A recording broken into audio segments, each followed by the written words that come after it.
good morning or good afternoon or good whatever it is, and whenever you're watching this, wherever.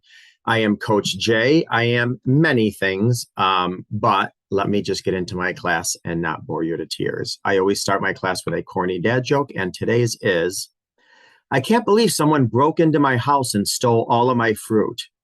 I'm peachless. But all right, if you can take two deep healing breaths with me, preferably with your eyes closed, but however you feel safe. So you're going to go in through the nose and then slowly breathe out through the mouth.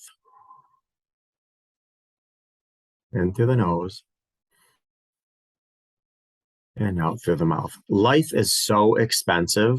So I'm glad air is free, oxygen is free, because Lord have mercy, life can be expensive. All right. So today's class, I'm going to be talking about, actually reading my notes about signs that you're in survival mode. So have you ever heard of fight, flight, or freeze? So during these times of crisis, chaos, and traumatic experiences, we enter what's called a survival mode. You might have heard this phrase before, survival mode, but what exactly does it mean? We experience stressful events, and when we do experience these stressful events, our brains begin to function in a different capacity. Before we go any further, it's important to mention that these experiences can be real life threats or perceived threats to our safety, which is why triggers or flashbacks, emotional flooding, almost takes you right back to the real event. Our brain does not always differentiate between them.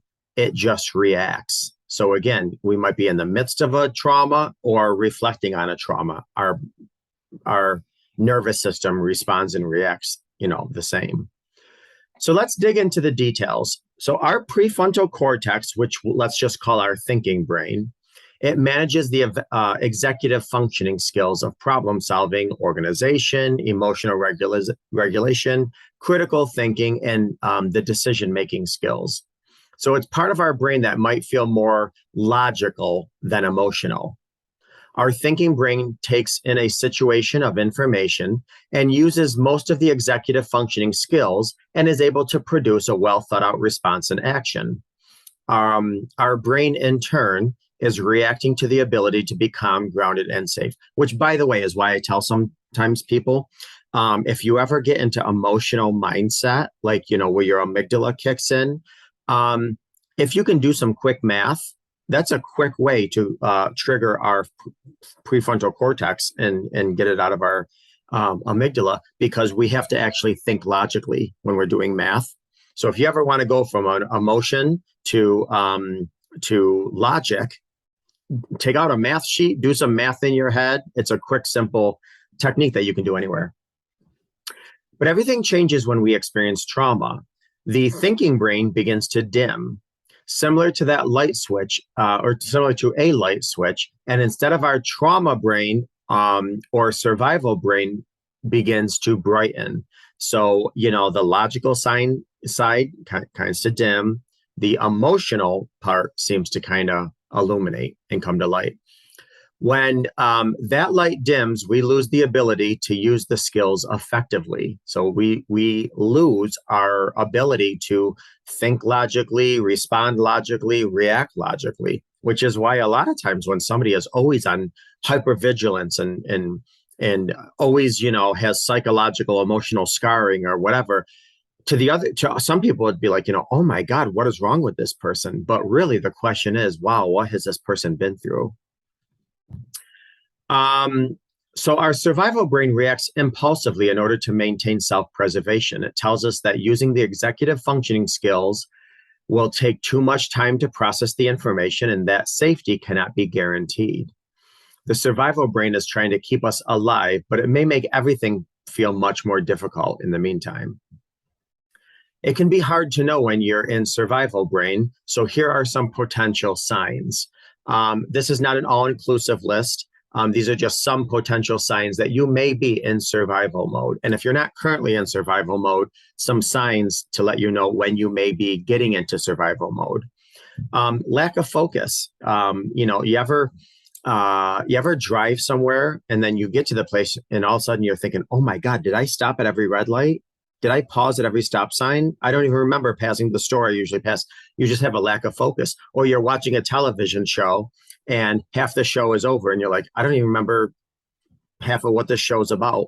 Now, don't get me wrong, people with ADHD and there's other factors that do this. So, just because you have a hard time focusing doesn't mean you're in survival mode. It's just a potential sign. So you might have trouble finishing one activity in a focused manner, or in the way that you usually can. There's changes in memory. You may have a hard time remembering timelines, situation, things that happen throughout the day. If a partner asks or a friend or whomever asks how your day was, you may honestly not know, not remember. It's like, I just been in autopilot all day. That's a potential sign of trauma survival. It's just autopilot. Fatigue. And when I mean fatigue, I don't mean in the middle of the day you get tired. I mean like your body is exhausted. You're exhausted spiritually, emotionally, mentally. So you're just not tired, and you need to pick me up at 12 o'clock or 4 o'clock. You're just tired. You lack energy in every area of your life. Emotionally reactive. If you find yourself being more upset about things that you wouldn't normally react to, this could be a sign of survival brain. Perhaps you're snippier or grumpier or cry more easily. 4, forgetting to care for your basic needs. And this can be any of your basic needs, whether it's taking your medication, showering, eating right, exercising, having trouble brushing your teeth, washing your clothes, washing your face, changing your seats. These all could be signs of survival mode. Now, it also could be signs of laziness or what have you. So again, don't take one of these things and say, oh my God, I'm in survival mode. Take a couple of them and then say, oh, geez, there's a good potential. I may be in survival mode. 5, are you more impulsive? Impulsivity. You might spend excessive time, eating more, engaging in activities that you might not normally engage in. Are you more impulsive with things around the house? Are you more impulsive with your thinking? Are you more impulsive with your doing? So impulsivity could be signs that you are in survival mode. And other possible signs could be you just withdraw or you isolate from others. A lot of times, especially after betrayal of some sort, a lot of times people actually withdraw from people that mean the most of them.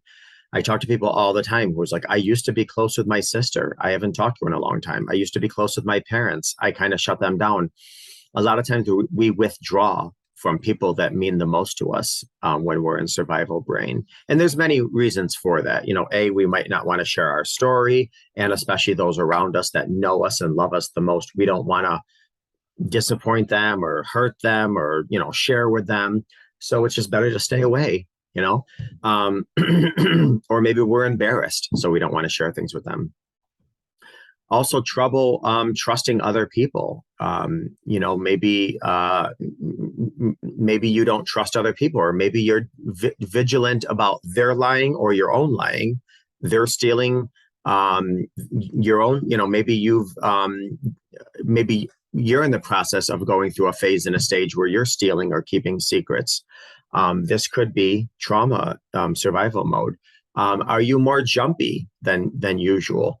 And this is for people that have PTSD as well. Loud noises, sudden noises. You're jumpy, your antennas are out. Your amygdala is up, constantly scanning your surroundings for what is the next potential bomb. Are you zoning out, completely zoning out? Sometimes when you're talking to somebody or somebody's talking to you, you're doing all the right motions. You're shaking your head and your eyebrows are going up. But then all of a sudden you stop and say, oh my God, what is this person saying? I didn't hear the last 4 minutes of what they were talking about. So just, we zone out sometimes when we're in survival brain. So if you see yourself in some or all, or, good majority of some of these, you're not alone, number one. Right now, many people are living in survival brain more than normal, especially, with this COVID stuff. I mean, this COVID stuff really took its toll on people and still is. I mean, we really had to shift our cultural dynamics significantly.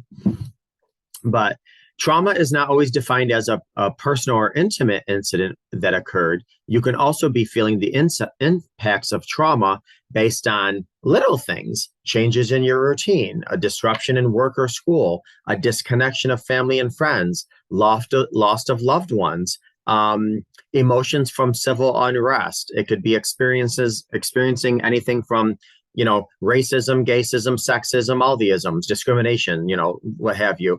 Any type of bullying, financial unknown, an unknown future. These could all lead to emotional mindset, and this doesn't necessarily mean your life is doomed. It just means it's something to be aware of, something to be conscious of, so you can be aware of it, because again, knowledge is power, and you can't change what you don't acknowledge.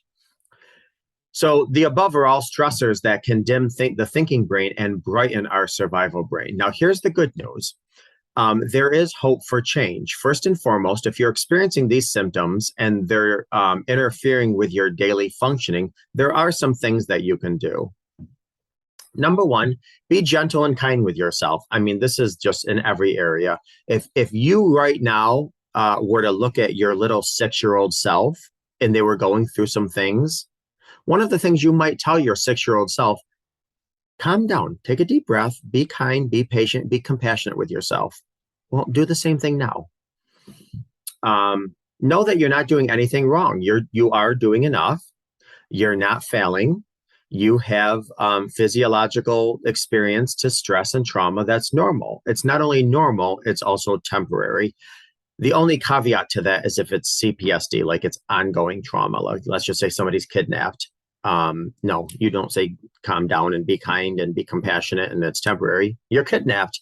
Or if you're a child going through trauma, consistent trauma, and you can't get out of it. But other than that, it is temporary, and you can work through your feelings of trauma.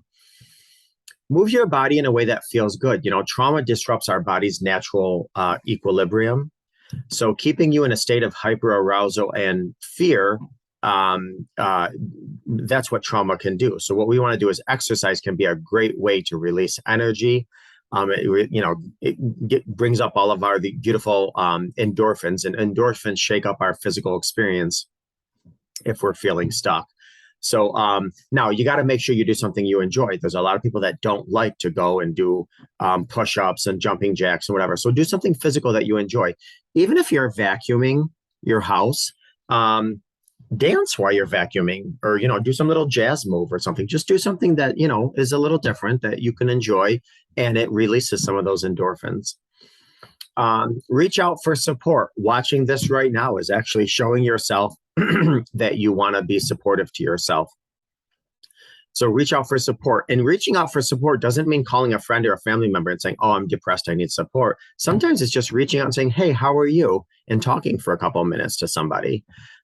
We are social creatures, we need people. So call a friend, a family member, a neighbor, coach, you name it, and just talk, or go for a walk. And even if you say hello to people that you're walking by, that's a connection.